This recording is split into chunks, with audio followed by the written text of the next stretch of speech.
আসসালামু আলাইকুম, ইশরাত কিচেনে স্বাগতম। আপনারা সবাই কেমন আছেন? তো আজকে আমি নিয়ে এসেছি গরুর মাংসের একটি রেসিপি নিয়ে। এটা হলো উত্তরবঙ্গের ঐতিহ্যবাহী আলুর ঘাটি হবে গরুর মাংস দিয়ে। এটা উত্তরবঙ্গের যারা আছেন তাদের খুবই পছন্দের একটি রান্না। তো চলুন রান্নাটি আমরা করি। এই জন্য আমি মাংস প্রথমে ধুয়ে ভালো করে পরিষ্কার করে নিয়েছিলাম। তারপরে একটি প্যান বসিয়ে এখানে আমি আগে কতগুলো পেঁয়াজ দিয়ে পেঁয়াজটাকে হালকা একটু ভেজে তারপর এখানে দিয়ে দিয়েছি তেল।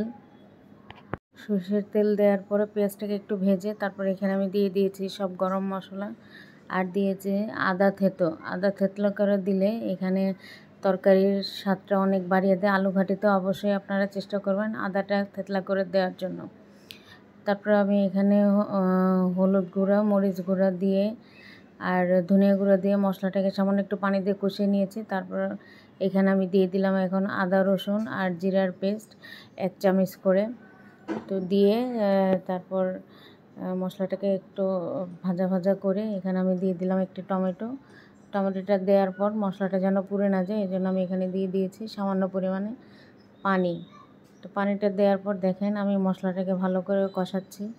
তো ধোয়ার জন্য ভিডিওটা একটু ঘোলা লাগতে পারে শুরুর দিকে। তারপরে দেখেন এখন মশলা কষানো হয়ে গেলে এখানে আমি দিয়ে দিলাম গরুর মাংস। এখানে আমি প্রায় 1.5 কেজির মতো গরুর মাংস নিয়েছি, হাড় চর্বি সহ।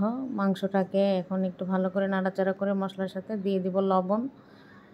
তো লবণটা যে যার টেস্ট মতো দেবেন আর মরিচ ঝালও যে যেভাবে পছন্দ করেন সেভাবে দিয়ে রাখবেন। এখানে আমি আলু ঘাটির মূল যে উপাদান আলু সেটা সিদ্ধ করে রেখেছিলাম, সেটা হাত দিয়ে মেখে নিয়ে এখানে আমি লবণ আর 1 চামচ গরম মশলা গুঁড়া দিয়ে পানি দিয়ে এখানে একটা পেস্ট তৈরি করে নিলাম।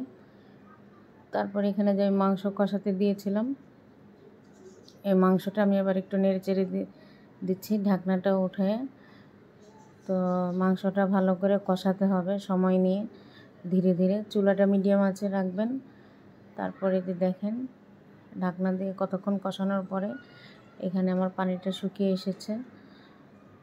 তো মাংসটাকে আমি বারবার নাড়াচাড়া দিয়ে কষে নিচ্ছি। তো এখানে আমি সামান্য পরিমাণে এখন একটু কাঁচা পেঁয়াজ অ্যাড করলাম কুচি।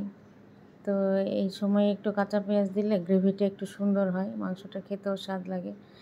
আমি সবসময় চেষ্টা করি কম মশলা তেলে রান্না করার জন্য, কিন্তু মশলা তেল কম দিলেও রান্না যেন সুস্বাদু হয় সেটার দিকেও আমি খেয়াল রাখার চেষ্টা করি। তো আমি এই পর্যায়ে মাংস সিদ্ধ হওয়ার জন্য এখানে পানি দিয়ে দিলাম 2 মগ পরিমাণ, মানে 2 কাপ পরিমাণ আর কি গরম পানি। অবশ্যই রান্নায় গরম পানি দেওয়ার চেষ্টা করবেন। তো তারপর আমি মাংসটাকে দেখেন ঝোলটা শুকিয়ে আসলে এখানে মাংসটা যখন আমার প্রায় সিদ্ধ হয়ে এসেছে এখানে আমি দিয়ে দিলাম কতগুলো গোটা আস্ত রসুন আর কয়েকটি কাঁচামরিচ। দেওয়ার পরে এখানে আমি নাড়া দিয়ে দিচ্ছি ঢাকনা দিয়ে। তো রসুনটা যখন আধা সিদ্ধ হয়ে আসবে সেই সময় দিতে হবে এখানে আমি যে আলুর পেস্ট তৈরি করে রেখেছিলাম সেই পেস্টটি। আলু ঘাটির মূল উপাদানই হলো আলু। তো আলুটাকে সিদ্ধ করে চটকিয়ে তারপর এখানে আধা ভাঙা করবেন, পুরোপুরি ম্যাশ করে নেবেন না।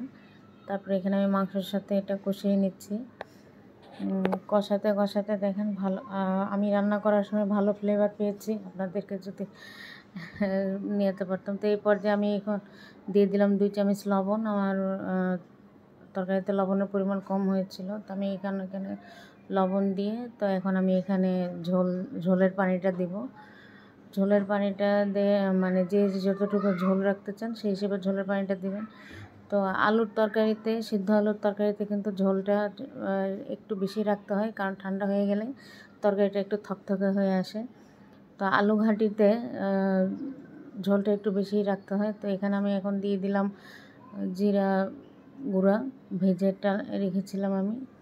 তারপর এখানে আমি দিয়ে দিলাম ধনেপাতা কুচি। তো দেওয়ার পরে সুন্দর একটা ফ্লেভার এসেছে এখানে। আমার রান্না কিন্তু প্রায় শেষ, এখন এখানে একটু ঢাকনা দিব ফ্লেভারটা এখানে সম্পূর্ণ শোনা। দেখেন আমার তরকারি ফাইনাল লুক, তরকারি কিন্তু হয়ে গেছে। আপনারাও এইভাবে রান্না করবেন বাসায়, খুবই সুস্বাদুর এই আলু ঘাটির তরকারিটা। তো সবাই একদম চেটেপুটে খাবে। আমি এখানে একটু সার্ভ করে দিয়েছি। দেখেন খাবারের সাথে একটু লেবু নিয়ে খেলে, আর রসুনটা এত সুন্দর সিদ্ধ হয়েছে। এই হইল আমার তরকারি। খাবারটা খুবই ভালো হয়েছিল। আপনারা ভালো থাকবেন, আমার জন্য দোয়া করবেন। সবাই আমার চ্যানেলের পাশেই থাকবেন। আসসালামু আলাইকুম।